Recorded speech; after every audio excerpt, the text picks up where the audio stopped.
Hello students, আজকের আমি class 12 এর ওই ধারকত্ব যেগুলো হচ্ছিল সেই পার্টগুলোই একটু পড়াবো। তো লক্ষ্য করো, আজকের বিষয় হলো সমান্তরাল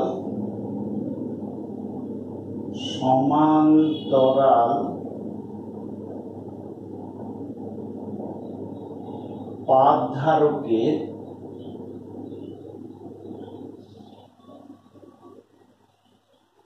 ধারকত্বের রাশিমালা। সমান্তরাল পাদধারকের ধারকত্বের রাশিমালা, ঠিক আছে?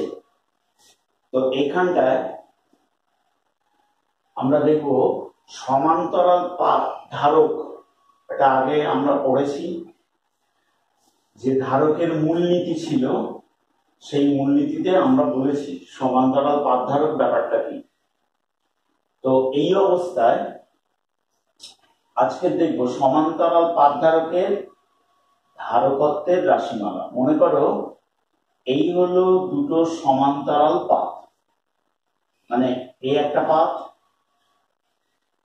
এর সঙ্গে কিছুটা নিচে বা পাশাপাশিও থাকতে পারে, তাহলে এখানে আর একটা পাদ আছে।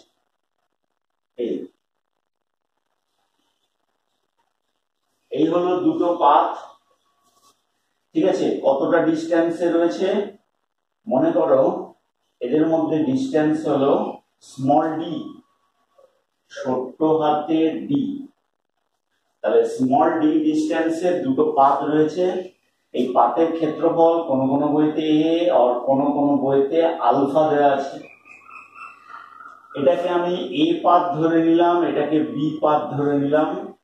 এ পাতটাকে কোনো তড়িৎ উৎসের সঙ্গে এবং বি পাতটাকে আর্থিং করা আছে, ভূসংলগ্ন করা আছে।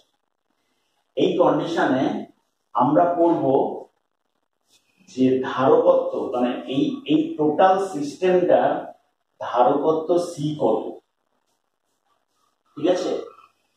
তো লক্ষ্য করো, যখনই দুটো পাত খুব কাছাকাছি থাকবে তখন এর মধ্যেকার তড়িৎ বলরেখা বা তড়িৎ ক্ষেত্র প্রাবল্যের বলরেখা পরস্পরের সঙ্গে প্রায় সমান্তরাল হবে। একমাত্র দুই ধারে একটু বেঁকে থাকবে। পরীক্ষার সময় এত এরকম ভাবে আঁকা এগো না, জাস্ট নর্মাল আঁকবে। যদি কোশ্চেন দেয় যে এই হলো সমান্তরাল দুটো পাত, ঠিক আছে?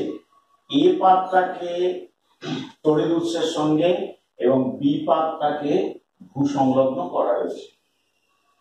এই সিচুয়েশনে মনে করে নাও এর গায়ে সমস্ত প্লাস চার্জ জমে যাবে। এ পাতের গায়ে প্লাস চার্জ জমে যাবে আর বি পাতের গায়ে মাইনাস চার্জ আবিষ্ট হবে। বাইরের পৃষ্ঠে কি আছে? বাইরের পৃষ্ঠে প্লাস, সেটা কোথায় চলে গেল? আর্থিং হয়ে গেল। তাহলে এই কন্ডিশনে এখানকার তড়িৎ বলরেখা কি হবে? এখানকার তড়িৎ বলরেখা প্রায় সমান্তরাল। তড়িৎ বলরেখা অলওয়েজ এ পাত থেকে বি পাতের দিকে যাচ্ছে এবং কেবলমাত্র বহিঃপৃষ্ঠের তড়িৎ বলরেখা, মানে যারা বাইরের দিকে আছে, তারা একটু বেঁকে থাকবে, কারণ এই বলরেখাগুলো পার্শ্বচাপ দেবে।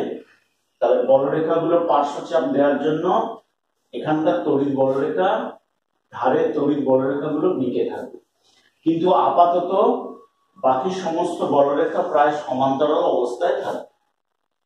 এই কন্ডিশনে আমরা ধারকের ধারকত্বের রাশিমালা, মানে এই যে জিনিসটা থাকলে তার ধারকত্ব কত হয়, সেটা এখন বার করব। তো লক্ষ্য করো, তড়িৎ ক্ষেত্র প্রাবল্য ক্যাপিটাল ই কাজ করছে এ পাত থেকে বি পাতের দিকে। এর ভেতরে মনে করে নাও কে পরাবৈদ্যুতিক মাধ্যম আছে, কে পরাবৈদ্যুতিক মাধ্যম আছে। এই কন্ডিশনে আমি যদি বলি এ পাতের বিভব, এ পাতের বিভব, এ পাতের বিভব মানে কি লেখা যায়, এ পাতের নিজস্ব আধানের জন্য বিভব।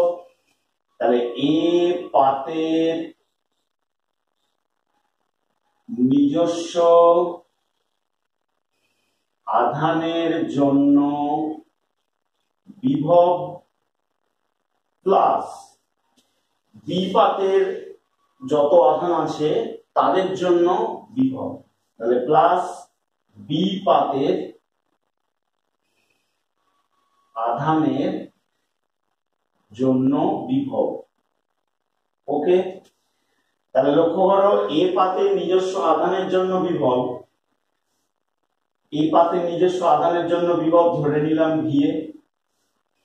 বি পাতের আবিষ্ট আধান রয়েছে মাইনাস, এখানে যত পরিমাণে প্লাস এখানে তত পরিমাণে মাইনাস, বাট এখান থেকে এই ডিসটেন্সটা একটু দূরে, তাহলে মাইনাস ভিবি। তাহলে এ পাতের বিভব দাঁড়ালো কত, ভিএ মাইনাস ভি। এখন বি পাতের বিভব, বি পাতের বিভব, বি পাতের বিভব ইকুয়াল টু 0। কেন 0? তার কারণ হলো বি পাতটা কোথায় রয়েছে, আর্থিং করা আছে। বি পাতটা আর্থিং করার জন্য এর নিজস্ব বিভব 0, বাট এ পাতের বিভবটা কিছুটা কমিয়ে দিয়েছে। এ পাতের বিভব হওয়া উচিত শুধুমাত্র ভিএ, কিন্তু এই মাইনাস চার্জগুলো এ পাতের বিভবকে কিছুটা কমিয়ে দেবে। আচ্ছা, এই কন্ডিশনে আমি যদি বলি তাহলে এ ও বি পাতের মধ্যে বিভব প্রভেদ, বিভব প্রভেদ তাহলে কত আসবে, তাহলে ভিএ মাইনাস ভি, কারণ এটা 0। এইবার লক্ষ্য করো দুটো পাতের মধ্যেকার তড়িৎ ক্ষেত্র প্রাবল্য যদি ক্যাপিটাল ই হয় এবং দুটো পাতের মধ্যেকার ডিসটেন্স যদি ডি হয়, এটাকে আমরা ডি ধরে নিচ্ছি। দুটো পাতের মধ্যেকার ডিসটেন্স যদি ডি হয় তবে এ এবং বি পাতের মধ্যে বিভব প্রভেদ দাঁড়ায়। আচ্ছা, এইটা একটু মুছে দিচ্ছি। তাহলে আপাতত এই ছবি যা, এই ছবিটা সেম, কিন্তু অরিজিনালি এটাই। ঠিক আছে, এখানে প্লাস চার্জ জমা হবে, এখানে মাইনাস চার্জ থাকবে, প্লাসটা আর্থিং হয়ে যাবে, আবিষ্ট প্লাসটা আর্থিং হয়ে যাবে। এই কন্ডিশনে আমরা যদি দেখি যে এ এবং বি পাতের মধ্যে বিভব প্রভেদ VA minus VB is equal to, VA minus VB is equal to কি লেখা যাবে, capital E into D. Capital E into D কোথেকে এলো, VA minus VB is equal to capital E into D. তার কারণ হলো আমরা পড়েছি E is equal to minus DV by DX. তাহলে ডিভি কত আসবে, মাইনাস ই ইন্টু ডিএক্স। তো আমরা এক্ষেত্রে মাইনাসটা বাদই দিচ্ছি, কারণ আমরা এখানে জাস্ট ভ্যালু বার করছি। দুটো পাতের মধ্যেকার বিভব প্রভেদ VA minus VB is equal to E into D. আচ্ছা, এই অবস্থায় VA minus VB is equal to E এর ভ্যালু কত, ই এর ভ্যালু আমরা কি করে বার করব, ই এর ভ্যালু দেখো আমরা আগে পড়েছি, কোথায় পড়েছি না, তড়িৎ ক্ষেত্র প্রাবল্যে কুলম্বের উপপাদ্য। কুলম্বের উপপাদ্য, যদি কুলম্বের উপপাদ্যটা মনে না থাকে, আমি কুলম্বের উপপাদ্যটা আর একবার একটু বলছি, নিচে এখানে করে দিচ্ছি, এটা তাহলে মুছে দিচ্ছি, এটা ব্যাপারটা তাহলে ক্লিয়ার। তাহলে কুলম্বের উপপাদ্যটা আমি বলছি, দেখো কিরকম কুলম্বের উপপাদ্যে কুলম্ব এই জিনিসটাকে প্রুভ করেছিল। কুলম্ব করেছিলেন কি, এখান থেকে একটা ফাঁপা গোলক ধরেছিলেন, এই গোলকের পৃষ্ঠে আধান দেওয়া আছে, গোলকের পৃষ্ঠে আধান দেওয়া আছে, এখান থেকে এই দূরত্বটা স্মল আর। মনে করে নাও গোলক রয়েছে কে পরাবৈদ্যুতিক মাধ্যমে, এই কন্ডিশনে গোলকের পৃষ্ঠের কাছাকাছি, খুবই কাছাকাছি কোনো এক বিন্দুতে বিভব নির্ণয় করতে হলে সমস্ত আধানগুলোকে কোথায় ধরা হবে? কেন্দ্রে কেন্দ্রীভূত আছে বলে ধরা হবে। কিন্তু বাস্তবে কিন্তু নয়। বাস্তবে কি থাকে? গোলকের পৃষ্ঠে আধান থাকে, কিন্তু এক্ষেত্রে প্রমাণের সুবিধার্থে সমস্ত আধানগুলো কেন্দ্রে কেন্দ্রীভূত আছে বলে ধরা যায়। আবার বলছি, এটা কিন্তু প্রুফ আছে, এইচএস এর সিলেবাসে নেই। তো সমস্ত আধান, তাহলে এখানকার সমস্ত আধান কোথায় আছে? কেন্দ্রে কেন্দ্রীভূত। এই অবস্থায় আমরা কি জানি যে বিভব, এখানেই করছি, বিভব v is equal to 1/k, যদি আমি সিজিএস এ ধরি 1/k q/r, আর যদি আমি এসআই তে ধরি তাহলে 4πε0 q/r। তাহলে এই গোলকের পৃষ্ঠের বিভব দাঁড়ালো এটা। আর যেহেতু এটা কে পরাবৈদ্যুতিক মাধ্যমে আছে, তাহলে এখানে একটা কে আসবে। আর যদি বায়ুতে থাকে তাহলে কে থাকবে না। তাহলে এখানে আপাতত কে এসছে। ওকে, তাহলে এটাকে 1 নম্বর সমীকরণ দিলাম। ওকে, এই অবস্থায় আমরা কি করছি না, গোলকের পৃষ্ঠের ক্ষেত্র প্রাবল্য যদি আমি বার করি, একই নিয়ম, গোলকের সমস্ত আধানটাকে আমরা কোথায় ধরবো? কেন্দ্রে কেন্দ্রীভূত ধরবো।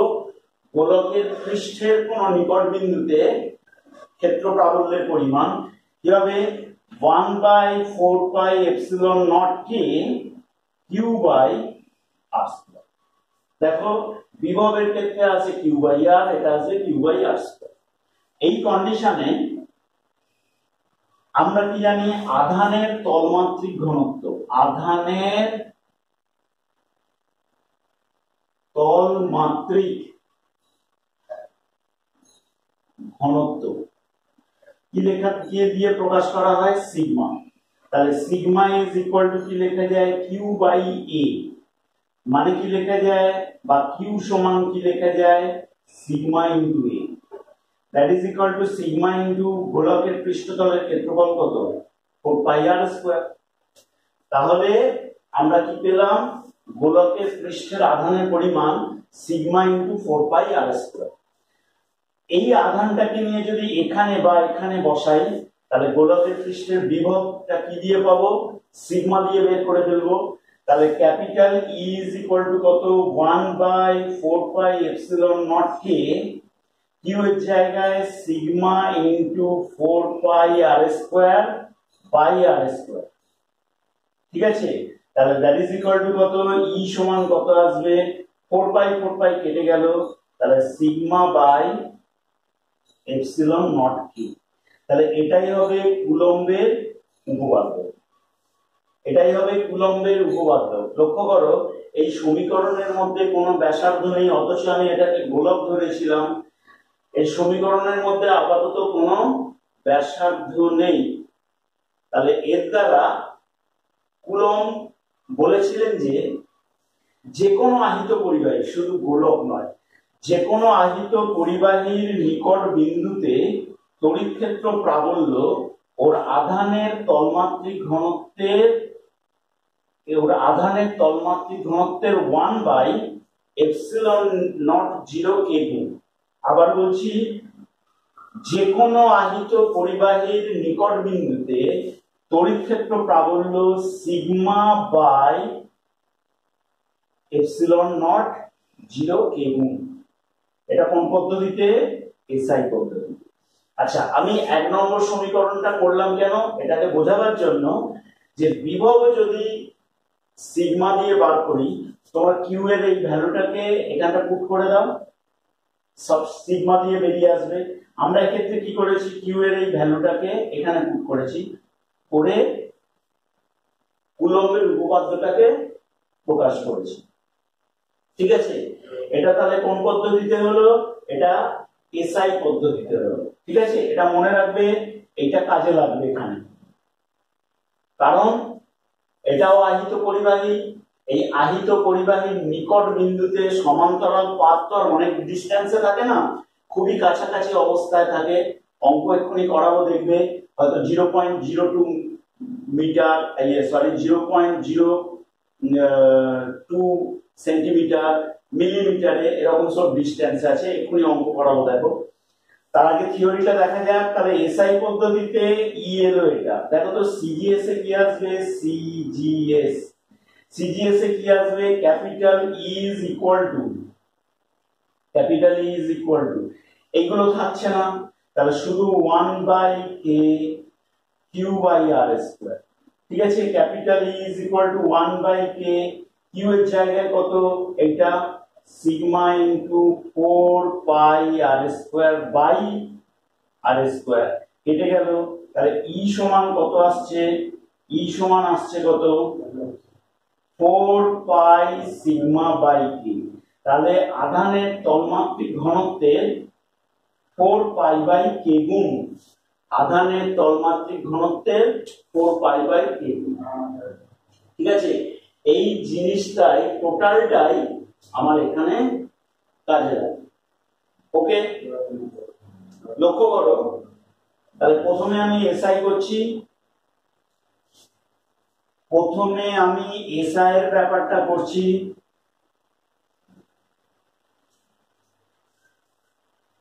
লক্ষ্য করো, আহিত পরিবাহীর নিকট বিন্দুতে তড়িৎ ক্ষেত্র প্রাবল্য সিগমা বাই এপসিলন নট কে গুণ ইনটু ডি। দেখো এই অবস্থায় এ এবং বি পাতের মধ্যে বিভব প্রভেদ আমরা কি পড়েছি, আধান ইজ ইকুয়াল টু বিভব প্রভেদ ইনটু ধারকত্ব। ঠিক আছে, তাহলে এই কন্ডিশনে বিভব প্রভেদ কত আসবে, তাহলে কিউ বাই সি। তাহলে বিভব প্রভেদ V is equal to charge by C is equal to sigma by epsilon naught K। এবার লক্ষ্য করো এখানে কতটা আধানের জমে আছে নিশ্চয়ই বার করা সম্ভব না, মানে খালি চোখে হোক বার করা যাচ্ছে না আপাতত, তাহলে এটাকে পরিমাপ করা যায় না। তাহলে কিন্তু আমরা সিগমাকে পরিমাপ করতে পারি, ঠিক আছে। তাহলে সিগমা ইজ ইকুয়াল টু কি লেখা যায়, কিউ বাই আলফা, আধানের তলমাত্রিক ঘনত্ব বাই ক্ষেত্রফল। তাহলে আধানটা কত, তাহলে সিগমা ইনটু আলফা। তাহলে এখান থেকে তাই যদি হয়ে থাকে তাহলে sigma into alpha divided by c, sigma by epsilon naught কি, সিগমা সিগমা কেটে গেল, তাহলে সি কত আসবে, আচ্ছা এক মিনিট একটু ভুল আছে, এখানে ডি টা থাকবে। তাহলে সি ইজ ইকুয়াল টু কত আসবে, epsilon naught K by alpha D, K alpha sorry তাহলে K epsilon naught K alpha by D, এত কি এলো ফ্যারাড। দেখো সবকটা জিনিসই পরিমাপযোগ্য, সমস্ত জিনিসই পরিমাপযোগ্য। কেন পরিমাপযোগ্য দেখে নাও, এপসিলন নট এর ভ্যালু জানা আছে, কে পরাবৈদ্যুতিক ধ্রুবক ভেতরে তোমাকে দেওয়া থাকবে, অভ্র হলে 7 পয়েন্ট সামথিং মোটামুটি দেওয়া থাকবে, কে দেওয়া থাকবে, সমান্তরাল পাতের ক্ষেত্রফলের ভ্যালু দেওয়া থাকবে মানে জানা সম্ভব, আর দুটো পাত কতটা দূরে আছে সেটাও জানা সম্ভব। ঠিক আছে, এইবারে দেখো যদি এটা বায়ু মাধ্যমে হয়, বায়ু মাধ্যমে বলতে ভেতরে যদি কোনো বায়ু থাকে, বায়ু ধারক বলে, তাহলে বায়ু ধারকের ক্ষেত্রে কে ইকুয়াল টু 1, তাহলে সি ইজ ইকুয়াল টু কত আসছে, epsilon naught alpha by d farad. তাহলে এটাই হবে এসআই পদ্ধতিতে ধারকত্বের পরিমাণ। ওকে, তাহলে এটাই হবে এসআই পদ্ধতিতে ধারকত্বের পরিমাণ। এইবারে দেখো একই প্রমাণ যদি আমরা সিজিএস পদ্ধতিতে বার করতে চাই, কিছুই নয়, এইগুলো যা আছে টোটালটা লক্ষ্য করো। তাহলে আমরা সিজিএস পদ্ধতিতে কত পেয়েছি? 4 পাই সিগমা বাই কে গুণ 4 পাই বাই কে গুণ ইন্টু সিগমা ইন্টু ডি। তাহলে 4 পাই সিগমা বাই কে। আচ্ছা দেখো তো 4 pi sigma by K, this sigma sigma কেটে গেল, তাহলে সি কত আসবে? K alpha by 4 pi D stat farad, stat farad. Okay, তাহলে লক্ষ্য করো সিজিএস পদ্ধতিতে সূত্র দাঁড়াচ্ছে K alpha by 4 pi D stat farad. যদি বায়ু ধারক ধরি, বায়ু ধারকের ক্ষেত্রে কে ইজ ইকুয়াল টু 1, অর্থাৎ সি সমান কত আসবে? Alpha by 4 pi D farad, না sorry stat farad, stat farad. তাহলে এটাই হয়ে গেল এসআই পদ্ধতিতে, সরি সিজিএস পদ্ধতিতে ধারকত্বের পরিমাণ। তাহলে ব্যাপারটা একদমই ক্লিয়ার। এইবারে দেখো আমরা এখান থেকে দেখো এক্সারসাইজের অনেক অঙ্ক আছে, তার আগে এখান থেকে আরেকটা জিনিস শেখাই।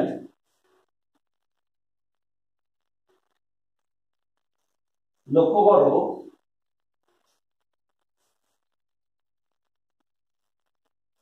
করো সমান্তরাল পাতধারক যদি তোমাকে অনেকগুলো পাত থাকে, ধরো উদাহরণ দিয়ে বলছি, ধরো তোমাদেরকে 4টে পাত দেওয়া হয়েছে একই ক্ষেত্রফলে, একটি অন্তর আরেকটি সংযুক্ত।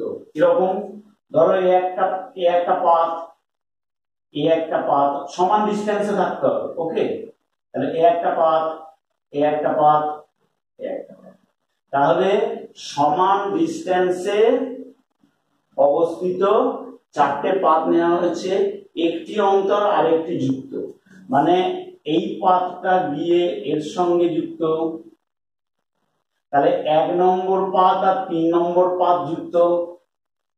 সেম ভাবে 2 নম্বর পাত এবং 4 নম্বর পাত যুক্ত। তাহলে কি এরা কি ধারক গঠন করতে পারে? অবশ্যই ধারক গঠন করতে পারে, এবং এর ধারকত্বের পরিমাণ পূর্বের তুলনায় অনেক বেড়ে যাবে। লক্ষ্য করো এই কন্ডিশনে প্রথমে এটা তড়িৎ উৎসের সঙ্গে কানেক্ট, একেবারে শেষের পাতটা এটা কি আছে? আর্থিং করা আছে। এই কন্ডিশনে এরাও একটা ধারক গঠন করবে। তো কি করে করে দেখা যাক।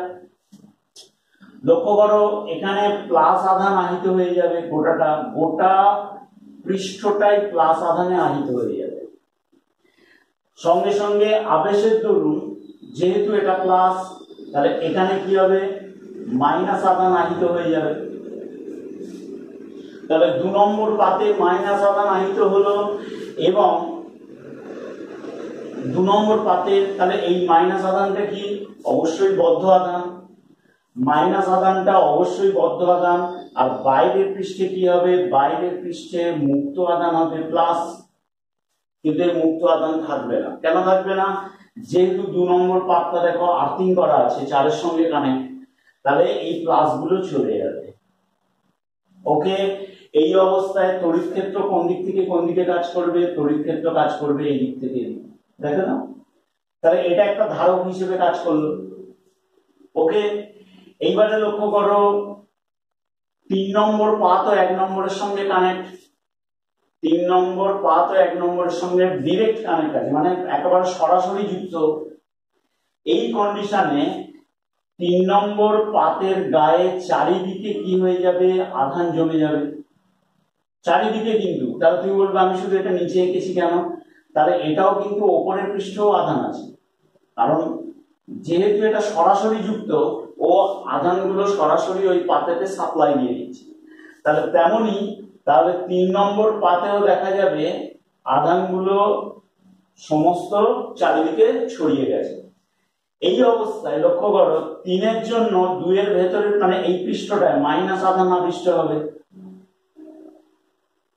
মাইনাস আধান আবিষ্ট হবে, বাইরের পৃষ্ঠে কি থাকবে প্লাস, সেই প্লাসটা কি হবে আবার আর্থিং হয়ে চলে আসবে। তাহলে সেই প্লাসটা কিন্তু এই মাইনাসকে, ওপরের এই মাইনাসকে হ্যাম্পার করছে। একদম ক্লিয়ার?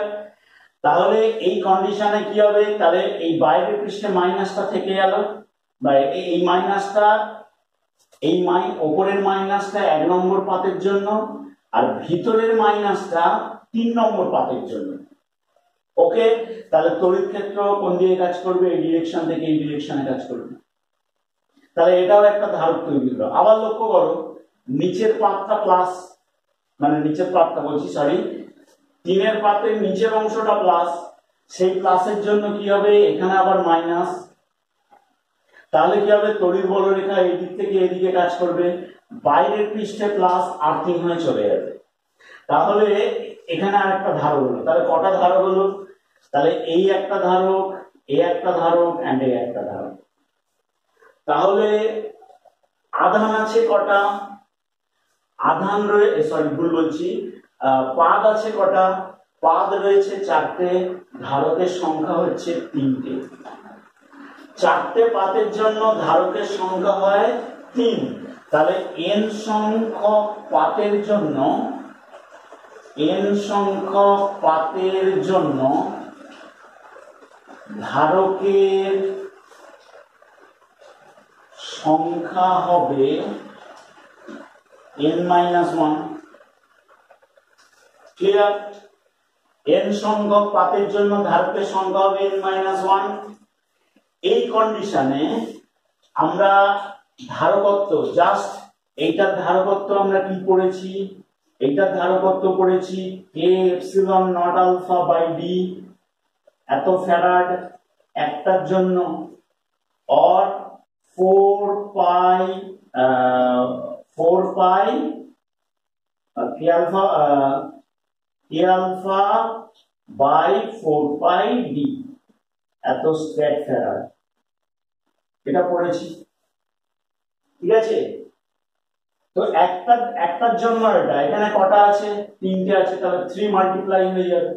তাহলে তেমনি, তাহলে n সংখ্যক পাত থাকলে তাহলে ধারকত্ব কত দাঁড়াবে, n-1 into k epsilon naught alpha by D, এত ফ্যারাড।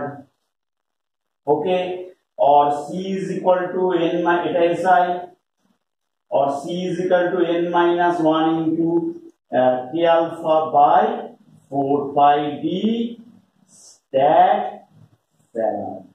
তাহলে এটাই হয়ে গেল SI পদ্ধতিতে, SI এবং CGS পদ্ধতিতে ধারকত্বের পরিমাণ। তাহলে ব্যাপারটা একদমই ক্লিয়ার। এবারে দেখো, এই যে এক্সারসাইজের একটা অঙ্ক আছে, এই অঙ্কটাকে আমি করিয়ে দিচ্ছি, দেখে নাও।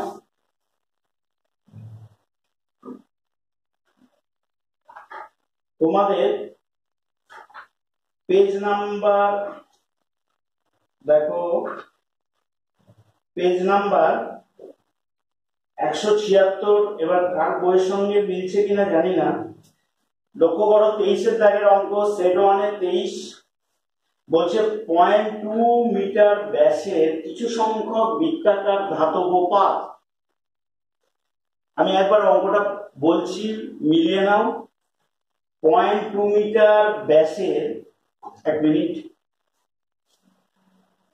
কি বলছে, 0.2 মিটার ব্যাসের কিছু সংখ্যক বৃত্তাকার ধাতব পাত এবং একই ব্যাস ও 5 × 10⁻⁻5 মিটার বেধযুক্ত এক সেট কাগজের চাকতি নেওয়া হলো। দেখো বেধ দেয়া আছে 5 × 10⁻5 মিটারে আছে, কাগজের পরাবৈদ্যুতিক ধ্রুবক দেয়া আছে, বললাম দেওয়া থাকবে, আর 1 মাইক্রোফ্যারাড ধারকত্বের একটি ধারক তৈরি করতে ন্যূনতম কতগুলি ধাতুর পাতের প্রয়োজন হবে। ঠিক আছে, ন্যূনতম কতগুলি ধাতুর পাতের প্রয়োজন হবে। তো সবকিছু এসআই তে দেয়া আছে, যখন এসআই তেই করে নিই। তো লক্ষ্য করো, ধারকত্ব হবে কত বলেছে, ধারকত্ব হবে বলেছে কত, 1 মাইক্রোফ্যারাড, তাহলে 1 × 10⁻⁻6। ওকে, পাতের সংখ্যা জানি না, ঠিক আছে। পরাবৈদ্যুতিক ধ্রুবক দেয়া আছে 4, এপসিলন নট এর ভ্যালু দেয়া আছে মানে দেয়া নেই, তাহলে কত 8.854 ইনটু 10⁻⁻12। আলফার মান দেয়া আছে, খেয়াল করো আলফাটা কিন্তু এক্ষেত্রে বৃত্তাকার চাকতি, তাহলে বৃত্তাকার চাকতি হলে pi into r square divided by d. D এর ভ্যালু কত, বেদ 5 ইনটু 10⁻5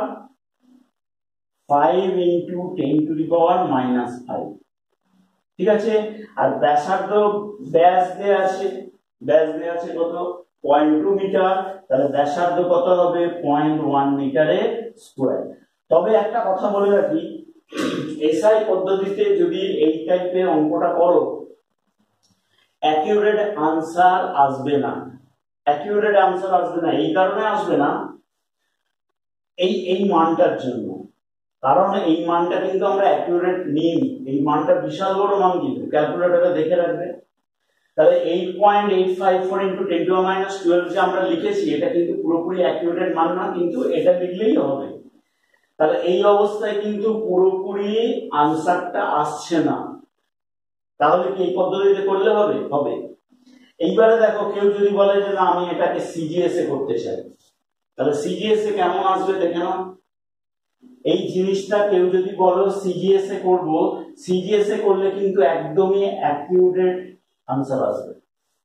ঠিক আছে, তাহলে লক্ষ্য করো প্রথমে দেয়া আছে 1 মাইক্রোফ্যারাড, তাহলে 1 মাইক্রোফ্যারাড ইনটু কত 1 ইনটু 10⁻⁻6 ফ্যারাড।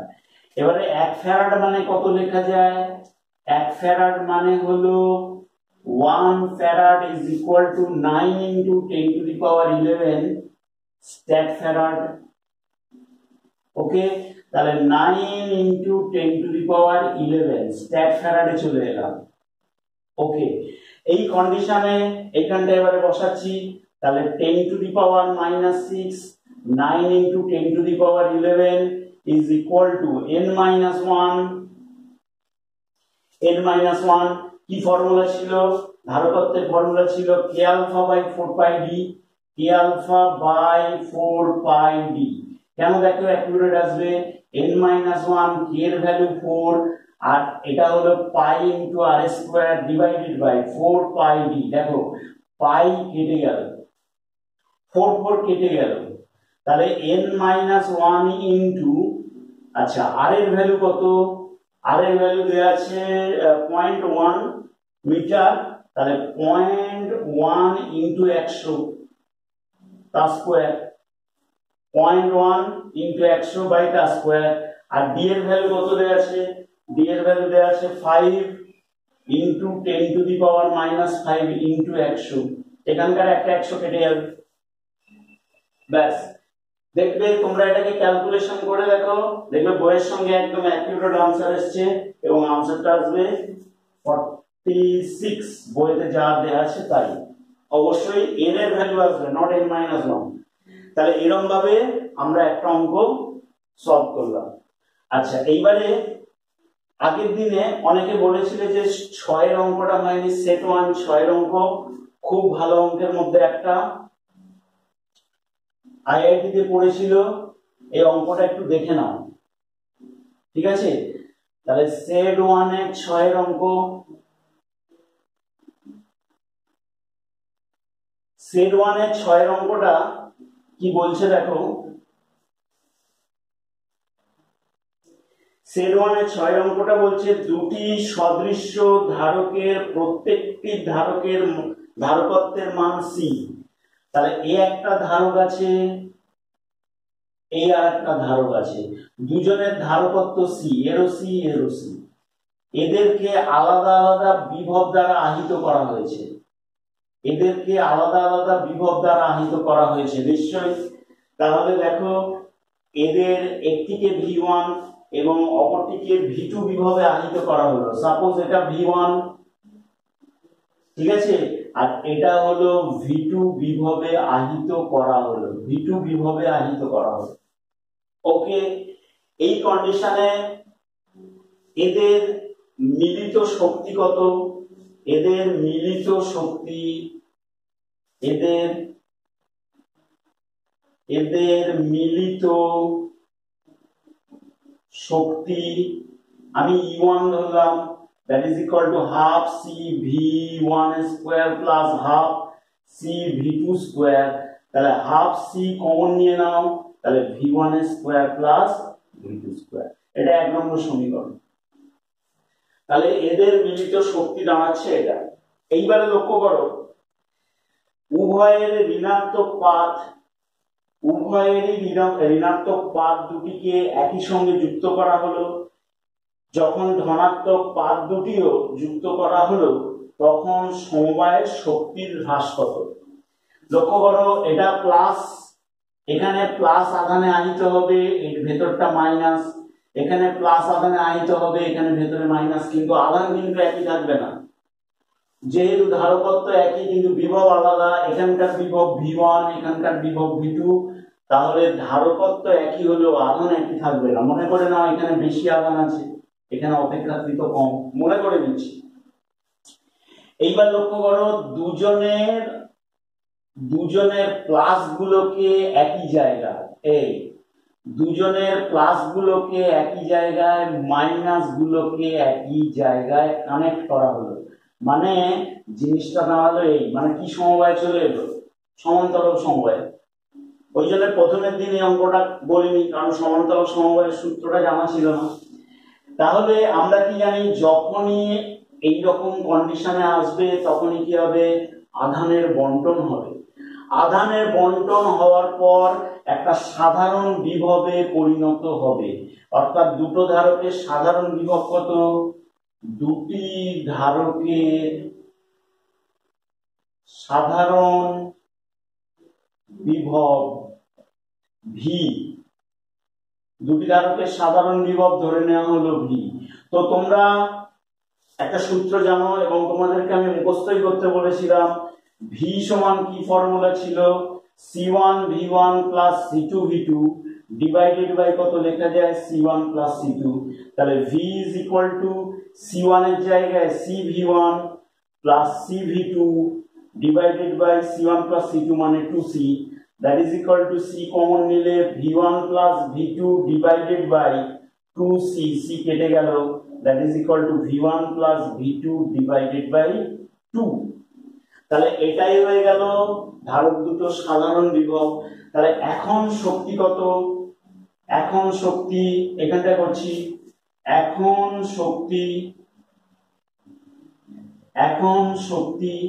E2 সমান কি formula? Half CV square plus half CV square, মানে এরও ধারকত্ব C, এরও C, সাধারণ বিভব V। তাহলে এখন ধারকত্ব কত? CV square plus CV square, that is equal two 2CV square, মানে কেটে গেল, তাহলে C ইনটু V স্কয়ার। এইবার C into V square, V এর মান পেয়ে গেছো, এটা বসিয়ে দাও, তাহলে V1 প্লাস V2 বাই 2 এর হোল স্কয়ার। তাহলে এটাই হবে এখনকার শক্তি। এটা 2 নম্বর, এটা 2 নম্বর। আমরা কি শিখেছিলাম থিওরিতে? আধান বন্টনে অলওয়েজ শক্তির অপচয় হবে। যেহেতু এই দুটো আলাদা আলাদা চার্জ দেওয়া হয়েছিল, এখানে কি করা হয়েছে? আধানের বন্টন হয়েছে, তাহলে শক্তির অপচয় হবে। তাহলে শক্তির অপচয় delta is equal two E1 minus E2।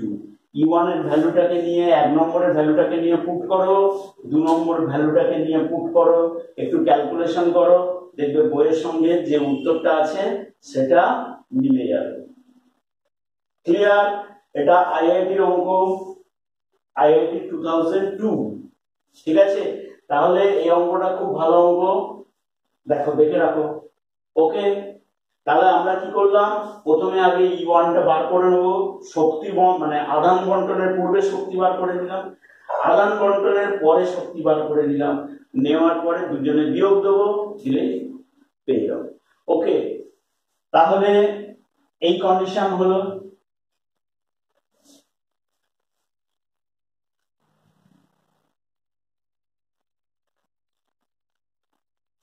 আচ্ছা, এইবারে দেখো, তোমাদের অনেকে বলেছে সেট টুর 39 দাগের অঙ্ক, সেট টুর 39 দাগের অঙ্ক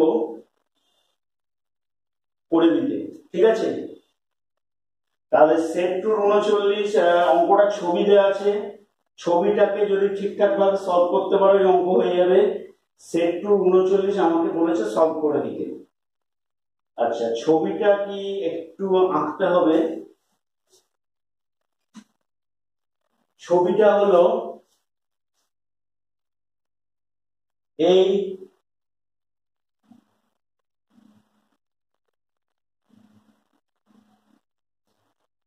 আছে, এখান থেকে এটা আবার 2 নম্বর মাইক্রোফ্যারাড, এখান থেকে দিস, এখান থেকে এটা হলো 2। লক্ষ্য করো, এটা গিয়ে একটা ব্যাটারির সঙ্গে কানেক্ট আছে 100 ভোল্ট, একটা ব্যাটারির সঙ্গে 100 ভোল্টের একটা ব্যাটারির সঙ্গে কানেক্ট আছে।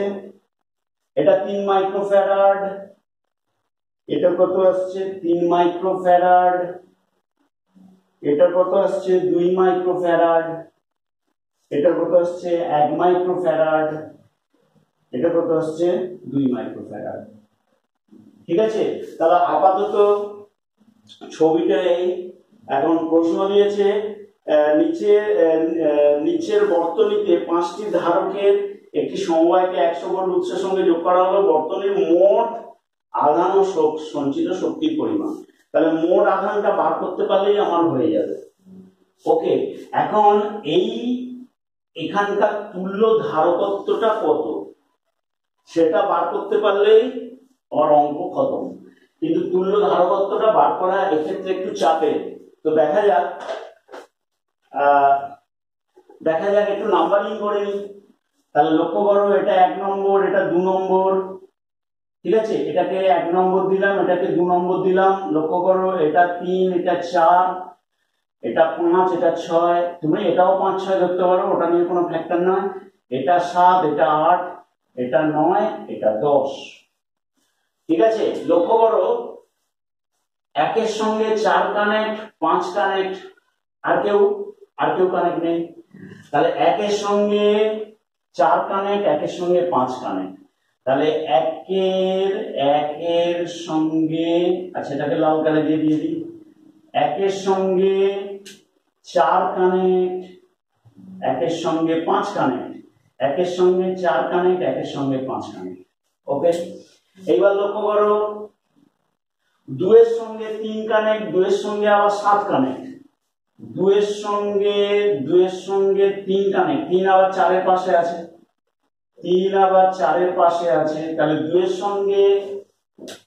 সঙ্গে 3 কানেক্ট, আবার 2 সঙ্গে গিয়ে 7 কানেক্ট, 7 একটা আলাদা জায়গায় ধরো, 7 কানেক্ট। ওকে, আবার দেখো 7 গিয়ে 7 পাশে 8 আছে, 7 পাশে 8 আছে, 7 পাশে 8 আছে। 8 গিয়ে আবার কোথায় কানেক্ট? 8 গিয়ে এই 6 কানেক্ট, 8 গিয়ে 6 কানেক্ট। লক্ষ্য করো, 8 গিয়ে 6 কানেক্ট। এইবার 8 গিয়ে 6 কানেক্ট। এইবার 6 গিয়ে আবার 10-এ, 6 গিয়ে আবার 10-এ, এবং 7 গিয়ে 9, 7 গিয়ে 9, 6 গিয়ে 10-এ। কোথায় আসবো এখানে আঁকতে পারছি না। তাহলে 7 গিয়ে 9, 7 গিয়ে 9, 7 গিয়ে 9, ঠিক আছে। মানে 2 এর সঙ্গে এবার হিসাব করে দেখো, 2 এর সঙ্গে কে কানেক্ট? 2 এর সঙ্গে 3, 2 এর সঙ্গে 7, 2 এর সঙ্গে 9, 2 এর সঙ্গে 3, 2 এর সঙ্গে 7, 2 এর সঙ্গে 9। এবারে 10 গিয়ে কার সঙ্গে কানেক্ট? 10 গিয়ে 8, 10 গিয়ে 6, 10 গিয়ে 8, 10 গিয়ে 8, 10 গিয়ে 8, 10 গিয়ে 8, 10 গিয়ে 6, এই গিয়ে এটা ব্যাটারির সঙ্গে, দেখো ক্লিয়ার? এই হলো ব্যাটারির সঙ্গে 100 ভোল্ট। জিনিসটা আঁকা কমপ্লিট। এইবারে প্রথমে কি করব? এই দুটো ধারকত্ব তুল্য ধারকত্ব বার করবো, এই দুটো তুল্য ধারকত্ব বার করবো। তাহলে এদের বদলে এখানে আসছে একটাই ধারক, এদের বদলে এইটার বদলে এখানে আসছে একটাই ধারক, তার সঙ্গে 5 আর 6 সমান্তরাল। তাহলে এই ধারকটা কত লক্ষ্য করো, এটা ছিল 3, এটা 3, এটা কত 3, এটা 3, এটা 3, দেখে নাও, এটা 3, এটা 3। ওকে, এবার এটা 1, এটা 2, এটা 1, এটা 2, এটা 1, এটা 2। এবার টোটালটা গিয়ে 5 আর 6, টোটালটা গিয়ে 2। তাহলে দেখো তো 3 আর 3 এ সমান্তরালে কি আর দুটো যোগ হয়ে যায়, তাহলে 3 আর 3 এ 6 মাইক্রোফ্যারাড, আর 1 আর 2 এ কত হয়, 1 আর 2 আসছে 3 মাইক্রোফ্যারাড, আর নিচে 2 যেরকম আছে থাকবে, গিয়ে এটা কোথায়, এটা গিয়ে ব্যাটারিতে কানেক্ট, দেখে নাও, দ্যাট ইজ ইকুয়াল টু কত, 100 ভোল্ট। এই দুটো শ্রেণী সমবায়, শ্রেণী সমবায়ের বদলে আমি তাহলে কি লিখছি, তাহলে লক্ষ্য করো, আমি এবার উপরেরটা মুছে দিচ্ছি, তাহলে এই ছবি থেকে এই ছবি কি করে হয় বুঝে গেলে, ঠিক আছে, দেখে নাও, সব ঠিক আছে তো? হ্যাঁ, এইবারে দেখো, এইবারে লক্ষ্য করো, এই দুটো শ্রেণী সমবায়, এখানে একটাই ধারক হবে, এদের দুজনের বদলে এখানে একটাই ধারক হবে, কি ধারক, তাহলে 6 × 3/6 + 3, তাহলে 18/9, that is equal to 2 microfarad, আর নিচে রয়েছে কত, 2 মাইক্রোফ্যারাড, 2 মাইক্রোফ্যারাড, এটা আবার ব্যাটারিতে কানেক্ট।